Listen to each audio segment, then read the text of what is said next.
यह कहानी बहुत ही पुरानी है। उस समय महात्मा गौतम बुद्ध पूरे भारतवर्ष में घूम घूम कर बौद्ध धर्म की शिक्षाओं का प्रसार कर रहे थे। धर्म प्रचार के सिलसिले में वे अपने कुछ अनुयायियों के साथ एक गांव में घूम रहे थे। काफी देर तक भ्रमण करते रहने से उन्हें बहुत प्यास लग गई थी। प्यास बढ़ता देख उन्होंने एक शिष्य को पास के गांव से पानी लाने के लिए कहा। शिष्य जब गांव में पहुंचा तो उसने देखा कि वहां एक छोटी सी नदी बह रही है, जिसमें काफी लोग अपने वस्त्र साफ कर रहे थे और कई अपने गायों को नहला रहे थे। इस कारण नदी का पानी काफी गंदा हो गया था। शिष्य को नदी के पानी का ये हाल देख लगा कि गुरुजी के लिए यह गंदा पानी ले जाना उचित नहीं होगा। इस तरह वह बिना पानी के ही वापस आ गया। लेकिन इधर गुरुजी का तो प्यास से गला सूखा जा रहा था। इसलिए पुनः उन्होंने पानी लाने के लिए दूसरे शिष्य को भेजा। इस बार वह शिष्य उनके लिए मटके में पानी भर कर लाया। यह देख महात्मा बुद्ध थोड़ा आश्चर्यचकित हुए। उन्होंने शिष्य से पूछा, गांव में बहने वाली नदी का पानी तो गंदा था, फिर पानी कहाँ से लाए? शिष्य बोला, हाँ गुरुजी, उस नदी का जल सही में बहुत गंदा था, परंतु जब सभी अपना कार्य खत्म करके चले गए तब मैंने कुछ देर वहां ठहरकर पानी में मिली मिट्टी के नदी के तल में बैठने का इंतजार किया। जब मिट्टी नीचे बैठ गई तो पानी साफ हो गया। वही पानी लाया हूँ। महात्मा बुद्ध शिष्य का यह उत्तर सुनकर बहुत खुश हुए तथा अन्य शिष्यों को एक शिक्षा दी कि हमारा जीवन भी नदी के जल जैसा ही है। जीवन में अच्छे कर्म करते रहने से यह हमेशा शुद्ध बना रहता है, परंतु अनेकों बार जीवन में ऐसे भी क्षण आते हैं जब हमारा जीवन दुख और समस्याओं से घिर जाता है। ऐसी अवस्था में जीवन समान यह पानी भी गंदा लगने लगता है। मित्रों, इसलिए हमें जीवन में दुख और बुराइयों को देखकर अपना साहस नहीं खोना चाहिए और धैर्य रखना चाहिए। गंदगी समान ये समस्याएं स्वयं ही धीरे धीरे खत्म हो जाती है। एक समय की बात है, भगवान बुद्ध एक नगर में घूम रहे थे। उस नगर के आम नागरिकों के मन में बुद्ध के विरोधियों ने यह बात बैठा दी थी कि वह एक ढोंगी है और हमारे धर्म को भ्रष्ट कर रहा है। इस वजह से वहां के लोग उन्हें अपना दुश्मन मानते थे। जब नगर के लोगों ने बुद्ध को देखा तो उन्हें भला बुरा कहने लगे और बदुआएं देने लगे। गौतम बुद्ध नगर के लोगों की उलाहने शांति से बिना बोलने सुनते रहे, लेकिन जब नगर के लोग उन्हें बोलते बोलते थक गए तो महात्मा बुद्ध बोले, क्षमा चाहता हूँ, लेकिन अगर आप लोगों की बातें खत्म हो गई है तो मैं यहाँ जाऊं? भगवान बुद्ध की यह बात सुन वहां के लोग बड़े आश्चर्यचकित हुए। वही खड़ा एक आदमी बोला, ओ भाई, हम तुम्हारा गुणगान नहीं कर रहे हैं, हम तो तुम्हें गालियां दे रहे हैं। क्या इसका तुम पर कोई असर नहीं होता? बुद्ध बोले, आप सब मुझे चाहे जितनी गालियां दो, मैं उन्हें लूंगा ही नहीं। आपके गालियां देने से मुझ पर कोई असर नहीं पड़ता जब तक कि मैं उन्हें स्वीकार नहीं करता। बुद्ध आगे बोले, और जब मैं इन गालियां को लूंगा ही नहीं तो यह कहाँ रह जाएगी? निश्चित ही आपके पास। मित्रों, बुद्ध के जीवन का यह छोटा सा प्रसंग हमारे जीवन में एक नया परिवर्तन ला सकता है, क्योंकि बहुत से लोग अपने दुखों का कारण दूसरों को मानते हैं, जो कि अच्छी बात नहीं है। ऐसा कर हम स्वयं के लिए गड्ढा खोद रहे होते हैं।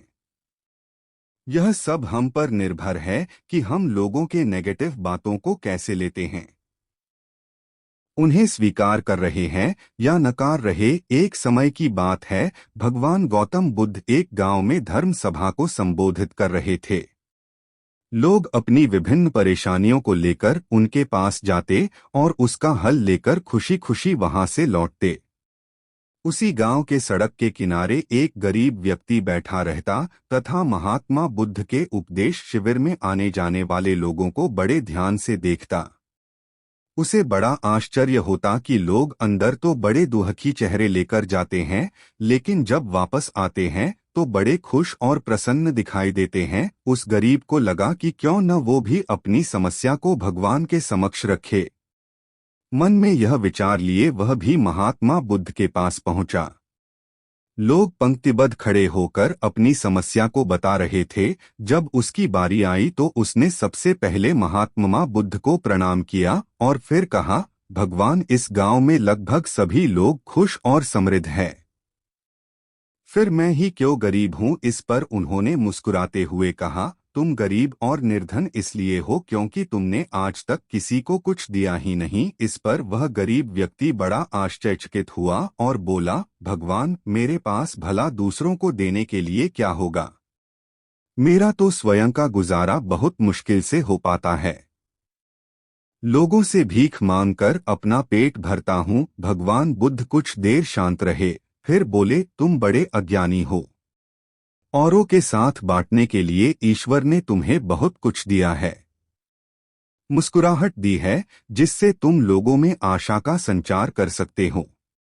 मुख दिया है ताकि लोगों से दो मीठे शब्द बोल सकते हैं, उनकी प्रशंसा कर सकते हो। दो हाथ दिए हैं, लोगों की मदद कर सकते हो। ईश्वर ने जिसको ये तीन चीजें दी है वह कभी गरीब और निर्धन हो ही नहीं सकता। निर्धनता का विचार आदमी के मन में होता है, यह तो एक भ्रम है, इसे निकाल दो। कभी भी मन में निर्धनता का भाव उत्पन्न न होने दो, गरीबी अपने आप दूर हो जाएगी।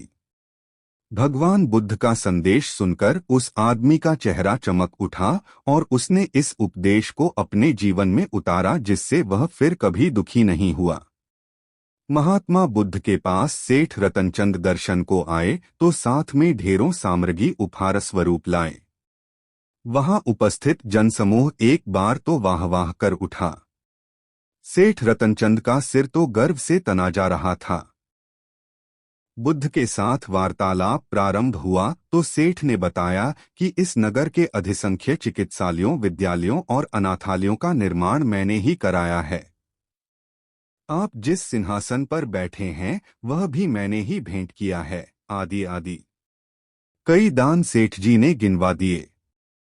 सेठ जी ने जब जाने की आज्ञा चाही तो बुद्ध बोले, जो कुछ साथ लाए थे सब यहाँ छोड़कर जाओ। सेठ जी चकित होकर बोले, प्रभु, मैंने तो सब कुछ आपके समक्ष अर्पित कर दिया है। बुद्ध बोले, नहीं, तुम जिस अहंकार के साथ आए थे उसी के साथ वापस जा रहे हो। यह सांसारिक वस्तुएं मेरे किसी काम की नहीं।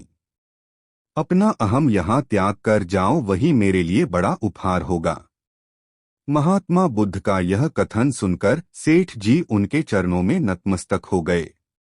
भीतर समाया हुआ सारा अहंकार अश्रु बनकर बुद्ध के चरणों को धो रहा था।